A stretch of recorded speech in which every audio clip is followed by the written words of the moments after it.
Irmãos, o tema que eu quero estudar hoje é sobre a Igreja de Cristo, sobre a importância da Igreja para cada um de nós.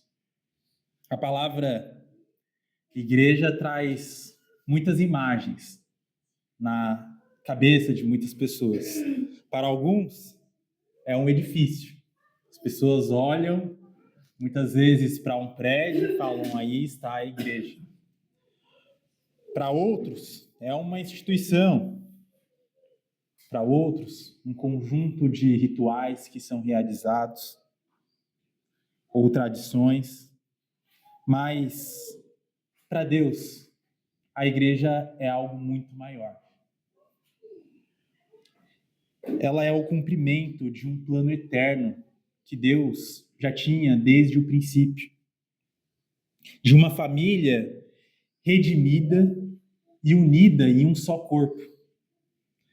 E para nós podermos compreender essa identidade que Cristo quer para esse corpo, nós precisamos olhar para o que Deus deixou revelado nas Escrituras e respondermos algumas questões. Quem somos?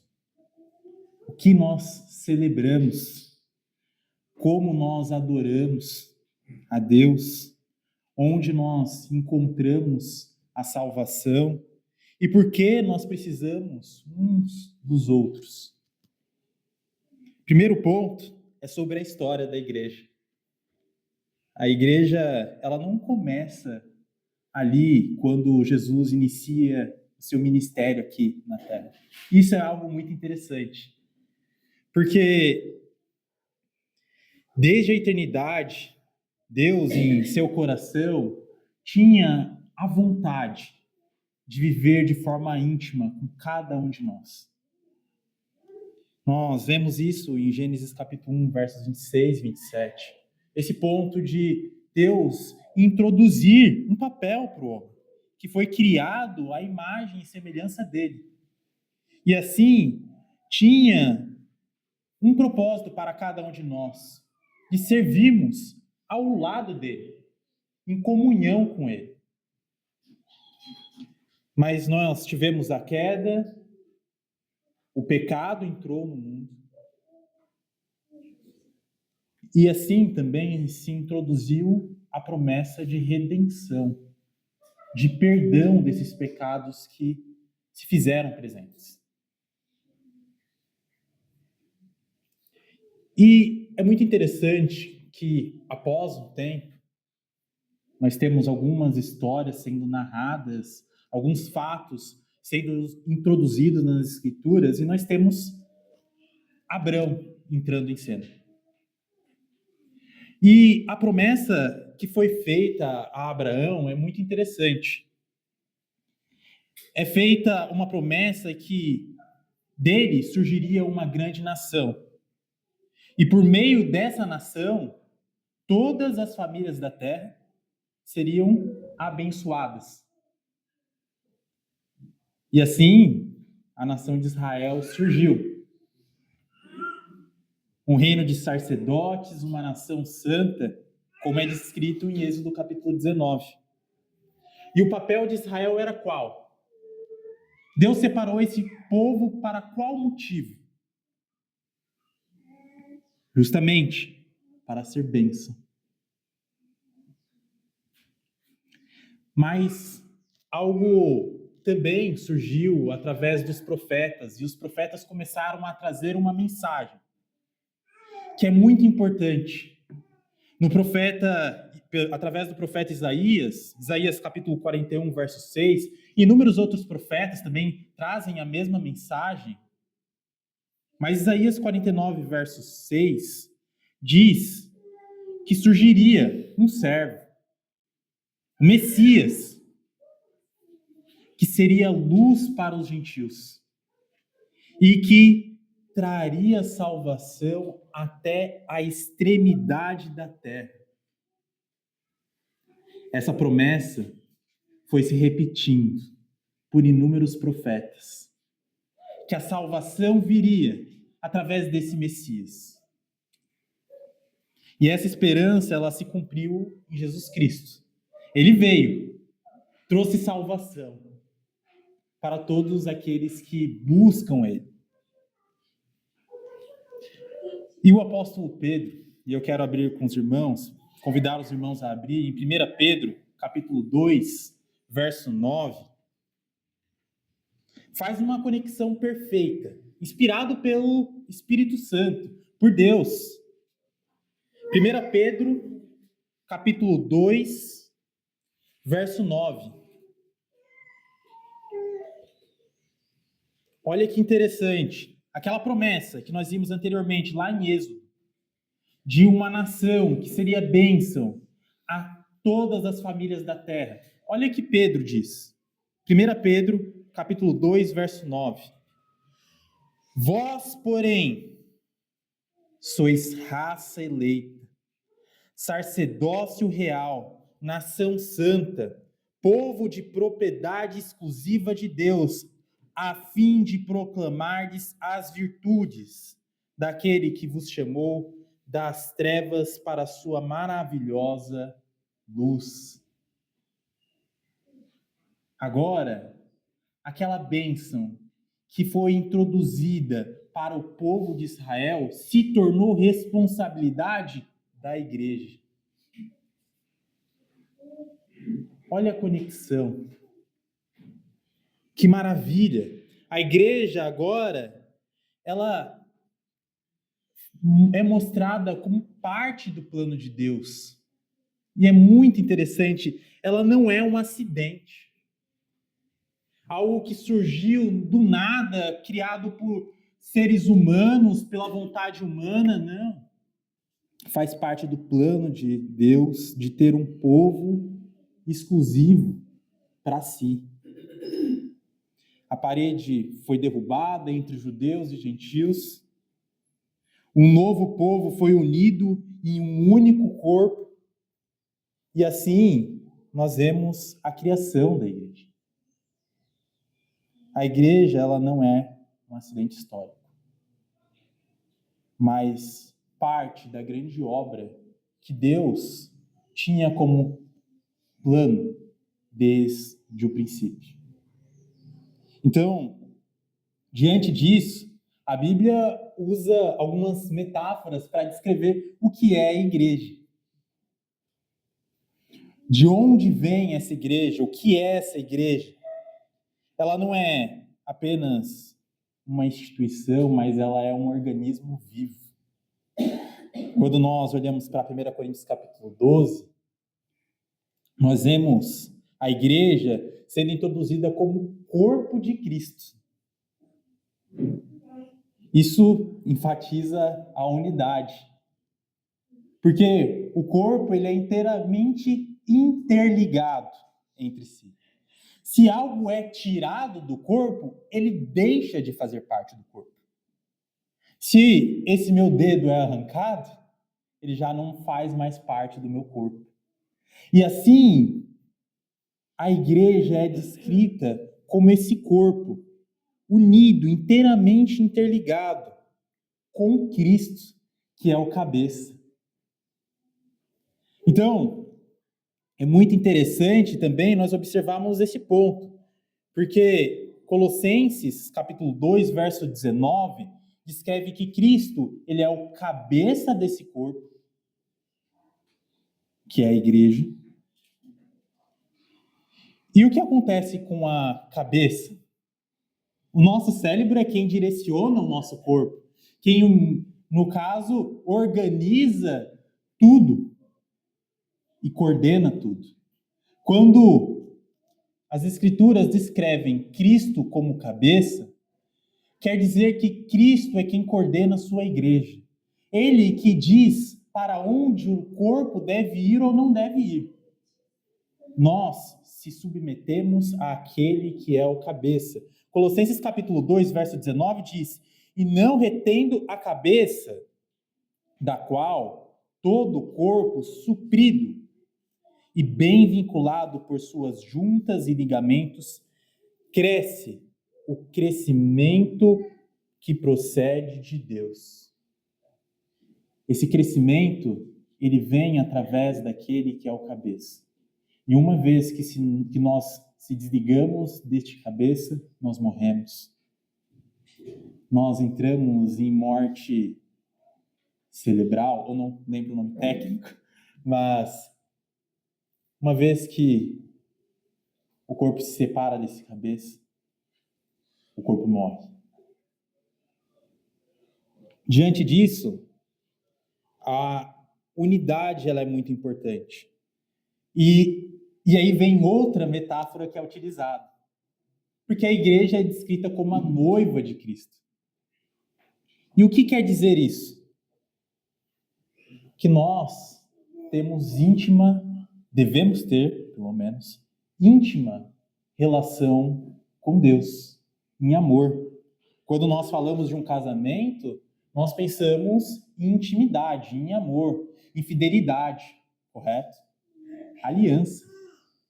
E a igreja é descrita como a noiva, ou seja, parte do corpo que está ligado em amor com Deus. E esse amor é tamanho, porque primeiramente Cristo morreu pela igreja. Então, quando uma pessoa fala que a igreja não tem importância, que a pessoa pode se desligar da igreja e pode viver bem com Deus, a pessoa está falando que a morte de Cristo não serviu para nada. Porque Cristo morreu pela igreja. Se Cristo morreu pela igreja, alguém morre por algo, esse algo tem muita importância porque a vida da pessoa, no caso de Deus, foi oferecida pela igreja. Isso tem que nos trazer total respeito pela igreja que Cristo morreu por ela. Jesus amou a igreja de tal forma que a si mesmo se entregou por ela. Efésios capítulo 5, verso 25. Com o propósito de santificar. E é muito interessante como essa igreja ela é santificada. Efésios capítulo 5, verso 26, diz, por meio da lavagem de água pela palavra. Então, nós temos um cabeça que guia o corpo. E como nós somos guiados, além de estarmos ligados a Cristo, nós somos guiados pela palavra, que é a vontade de Deus. E somos santificados, lavados por essa palavra. E por isso, nós estudamos as Escrituras. Porque é algo que Cristo também nos ordena a realizar. E por meio desse estudo é que nós somos santificados. Então, nós devemos lutar para que essa igreja seja uma igreja gloriosa, sem mácula. Sem mácula, nós podemos imaginar sem defeito, nem ruga, nem coisa semelhante, porém santa e sem defeito. Efésios capítulo 5, verso 27. E se a igreja é formada por cada um de nós que somos imperfeitos, nós se deparamos com um desafio. Uma igreja sem defeitos nos parece impossível. Mas é por isso que nós devemos lutar. Devemos lutar para manter a igreja do nosso Senhor sem mácula, sem defeito, sem ruga, santa. Essa é a nossa luta. É isso que Cristo quer de cada um de nós. Não é algo fácil. Mas tem um grande ponto disso. Olha, eu vou lutar por algo, qual o benefício que esse algo me traz? Bom, nós vimos que se nós estamos desligados da igreja, nós estamos desligados do corpo de Cristo. Se nós estamos desligados do corpo de Cristo, nós perdemos a comunhão com Ele. Então nós temos que estar ligados à igreja. Mas, ligados à igreja, o que acontece? Aí eu quero convidar aos irmãos a abrir em Mateus capítulo 16, verso 18.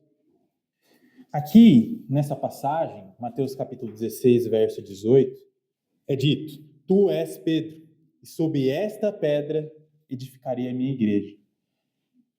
E essa igreja, o que acontece com ela? Ela prevalece sobre os portões do inferno. Olha, se nós queremos estar livres do inferno, qual é o melhor lugar para nós estarmos? Na igreja. Porque é na igreja que nós vemos o livramento do inferno. É como se fosse o quartel-general, onde as pessoas se protegem e planejam como vão ir à guerra. A igreja é este local. Aqui, quando Jesus fala sobre Pedro ser a pedra, nós não devemos achar que Pedro foi alguém inerrante ou qualquer coisa do tipo, porque Paulo repreendeu Pedro. Aqui, quando Jesus diz isso, aparentemente ele está apontando para a confissão que Pedro fez anteriormente, lá no verso 16, quando ele disse: Tu és o Cristo, o Filho do Deus vivo. Esse é o fundamento, Cristo. E o reconhecimento de Cristo como esse Deus, o Filho do Deus, Filho de Deus, vivo, é o reconhecimento que nós devemos trazer para a nossa vida. É o reconhecimento que nós lançamos como fundamento, esse fundamento é Cristo, a rocha da qual nos mantém inabaláveis diante das tempestades, que impede que sejamos destruídos. Porque 1 Coríntios capítulo 3, verso 11, diz: porque ninguém pode lançar outro fundamento, além do que foi posto, o qual é Jesus Cristo. É ser humano? É Pedro? É Paulo? É Apolo? Não. É Jesus Cristo. Então, é sobre Jesus Cristo que nós lançamos o nosso fundamento. O próprio Pedro falou que Jesus era essa pedra angular, eleita, preciosa, lá em 1 Pedro capítulo 2, versos de 4 a 8. E nós somos como pedras vivas, que somos edificados sobre ele. E nós temos como um alicerce a doutrina que Cristo deixou por meio dos apóstolos. Aquela confissão que Pedro fez foi uma confissão da qual nós também devemos fazer. E os ensinamentos que os apóstolos, os profetas deixaram, são os ensinamentos que nós devemos levar em nossas vidas. E por isso, esse é o fundamento que nós devemos utilizar. Existem alguns outros pontos interessantes sobre a igreja, mas não vai dar tempo de nós citarmos todos. Mas existe dois campos aqui da igreja.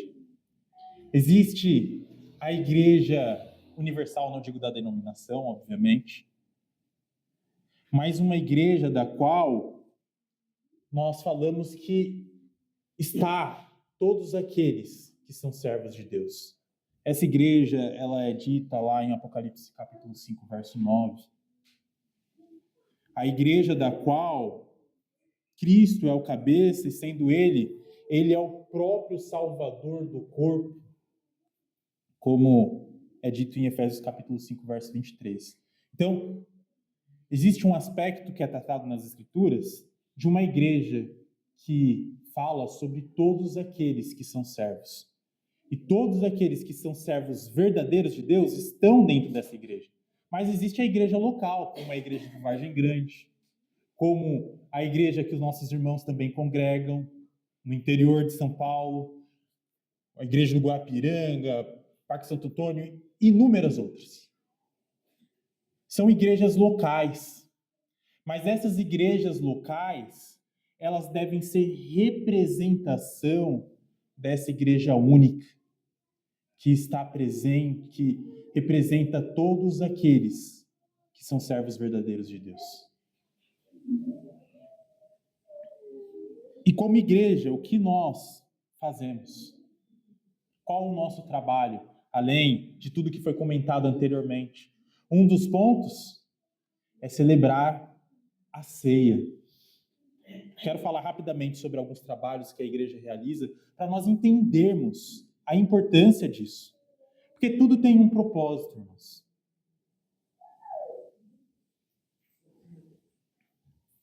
A ceia, ela é um memorial vivo. Ou seja, ela é um banquete do qual nos traz lembrança do que Cristo trouxe para cada um de nós. Porque pelo que Cristo fez por cada um de nós. Ele, primeiramente, é a representação daquele cordeiro que foi sacrificado lá na Páscoa, quando os judeus, os israelitas estavam sendo libertados da escravidão e tiveram que passar o sangue nos batentes da porta para serem livrados, para serem livres da morte. Esse sangue que trouxe livramento e trouxe liberdade da escravidão é o sangue que mais à frente Cristo derramou por cada um de nós, trazendo igualmente, mas agora completa, salvação. Naquela época, lá no Egito, eles foram libertados e salvos de uma morte física. Agora, por meio de Cristo, o sangue foi derramado e nós fomos libertados da escravidão espiritual e da condenação espiritual. Por meio deste sangue, nós alcançamos salvação. E por isso, Cristo deixou a ceia para lembrarmos dessa morte e ressurreição dele. Agora, todo primeiro dia, na realidade, no primeiro dia da semana, nós realizamos esse ato de lembrar da morte do Senhor.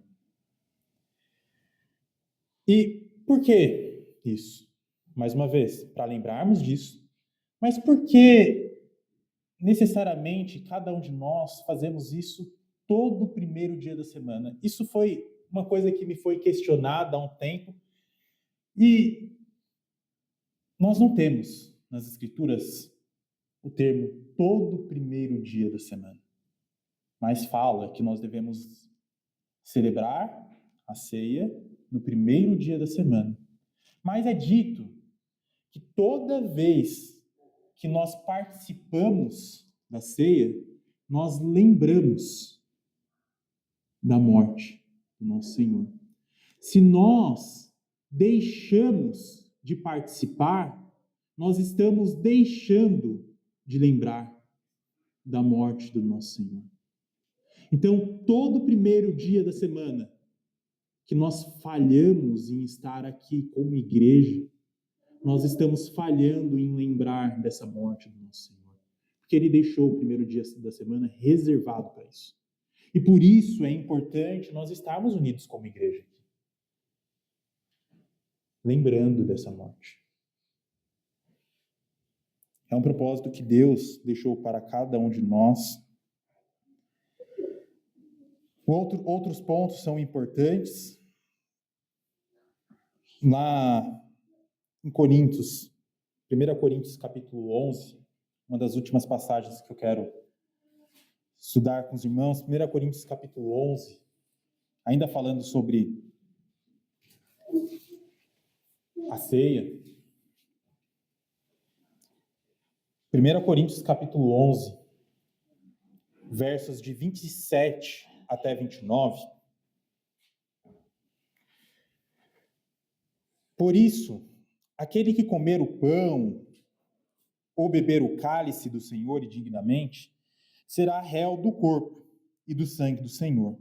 Examine-se, pois, o homem a si mesmo, e assim coma do pão e beba do cálice. Pois quem come e bebe sem discernir o corpo, come e bebe, juízo para si. É interessante nós lembrarmos do significado. O pão representa o corpo do Senhor que foi ferido na cruz. Por meio desse corpo, nós alcançamos a expiação, o livramento dos nossos pecados. E por que o pão sem fermento? Porque nós sabemos que o fermento representava, muitas das vezes, a impureza, mas nós temos um Salvador que é puro. Por isso nós temos o pão sem fermento, para mostrar a pureza daquele que se sacrificou por cada um de nós. O sangue, o cálice, que é o vinho, o suco de uva, representa esse sangue do nosso Senhor, que nos traz o perdão, uma vez que somente através do sangue nós podemos alcançar a remissão. E Cristo derramou esse sangue por cada um de nós. Por isso nós bebemos do suco. Agora, nós lemos essa passagem de 1 Coríntios capítulo 11, uma passagem complexa, onde fala que, primeiramente, nós comemos do pão e bebemos do cálice. Mas Paulo adverte contra a participação indigna deste ato, de participar, comer do pão e beber do cálice. Primeiro ponto, acredito aqui que a questão de dignidade, particularmente, não se trata sobre a nossa dignidade, porque nós somos indignos. Nós estávamos estudando Romanos ontem e vimos que todos pecaram e carecem da glória de Deus. Assim, nós somos por si já indignos. Mas aqui fala, aparentemente, sobre um ponto de o coração voltado para Deus mesmo. Não discernir o corpo seria justamente não levar a sério o significado sagrado do que nós realizamos. Não discernir o corpo significa também o ponto onde a igreja de Corinto, na época, estava pecando. Por quê? Eles haviam transformado a ceia em uma refeição comum, separando e humilhando irmãos mais pobres, demonstrando falta de amor, unidade, talvez até falta de reconhecimento de Cristo ali no pão. Isso é dito versos antes, versos 21 e 22, fala sobre essa questão que Corinto estava enfrentando. Eles estavam comendo ali do pão, bebendo do cálice como se fosse uma refeição qualquer. O outro ponto de falha aqui era não se examinar. A advertência aqui é um chamado para nós termos uma reflexão pessoal. Os pecados que eu cometi, que eu tenho que pedir perdão para Deus, que eu careço do perdão dele. Porque Cristo morreu justamente por esses pecados. E assim nós temos que levar a consciência a Deus, lembrando disso, confessando os nossos pecados. Bom, Outros pontos são interessantes, mas por conta do tempo nós não vamos poder aprofundar, sendo só uma introdução geral. Mas nós sabemos que nós temos que adorar a Deus em espírito e em verdade, ou seja, do interior, se entregando completamente a Deus. Mas basta eu entregar minhas emoções, meus sentimentos a Deus? Quando é dito sobre adorar a Deus em espírito e em verdade, fala sobre essa entrega, o espírito, como o irmão comentou, interior, se entregar a Deus. Mas é se entregar a Deus da forma que eu quero? Em espírito e em verdade. A verdade é o quê? É a palavra de Deus. Então nós fazemos essa entrega em verdade, de acordo com a vontade de Deus. Não adianta nós se entregarmos a Deus da maneira que nós quisermos. E assim nós realizamos cânticos, louvores a Deus, temos a pregação da palavra, a ceia, a comunhão como igreja através disso, a contribuição da oferta. E é importante nós entendermos que, realmente, uma das coisas que nós ouvimos muito é que a igreja não salva. Quem salva é Cristo. É uma realidade. Mas aqueles que são salvos por Cristo estão na igreja. É algo muito importante. Como nós vimos, aqueles que não estão na igreja não estão em Cristo. Então, o outro ponto que nós devemos combater é que muitas vezes nós vemos doutrinas erradas que falam que somente aquele local a pessoa vai alcançar salvação. Olha, existe tal denominação e somente naquela denominação eu alcanço salvação. Somente naquele local eu alcanço salvação. Isso leva a algo muito sério, que é a pessoa acreditar que a salvação está ligada a uma denominação ou a uma igreja. Mas a salvação está ligada a Cristo. E aqueles que falam que a salvação ela está ligada a uma denominação só ou a um local só, não estão reconhecendo que a salvação está em Cristo. E através da salvação de Cristo, a igreja segue a vontade de Cristo e aqueles que seguem a vontade de Cristo encontram comunhão com aquele que nos salva. Então é algo muito sério, porque existem muitas, eu diria, seitas que falam isso. Mas isso não vai de acordo com a palavra de Deus. Um outro ponto importante de nós lembrarmos é que nós somos responsáveis também pelo que é realizado na igreja. Nós não devemos estar em comunhão com as trevas. Nós devemos ser separados dela. Uma vez que uma pessoa ela entra em comunhão com um local, uma igreja, que não está realizando a vontade de Deus, esta pessoa ela está sendo cúmplice, ela é responsável. Se os irmãos quiserem, depois eu posso citar a palavra, mas as passagens, mas 2 João capítulo 9, versos de 9 a 11, fala justamente sobre essa questão de separação. Uma vez que nós estamos na igreja, nós temos responsabilidade sobre o que é realizado nela. E assim, a nossa salvação, ela depende também de nós estarmos em comunhão. Mas se a igreja se afasta de Cristo, ela se desliga de Cristo. E se nós estamos ligados a algo que está desligado de Cristo, nós estamos ligados a Cristo? Não faz sentido. Então, nós devemos estar sempre focados em levar a nossa igreja, o local onde nós congregamos, a estar ligados com Cristo. É a nossa luta.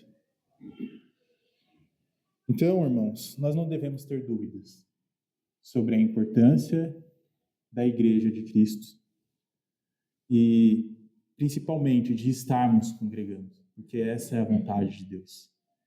Que Deus nos abençoe, irmãos, que possamos lutar pela igreja, porque foi isso que Cristo fez ao morrer na cruz por ela. E assim nós também devemos lutar para manter essa igreja sem defeito, sem ruga, sem mácula. Então, que Deus nos abençoe nessa luta. Não é algo fácil, irmãos, mas é algo necessário. Que Deus nos abençoe.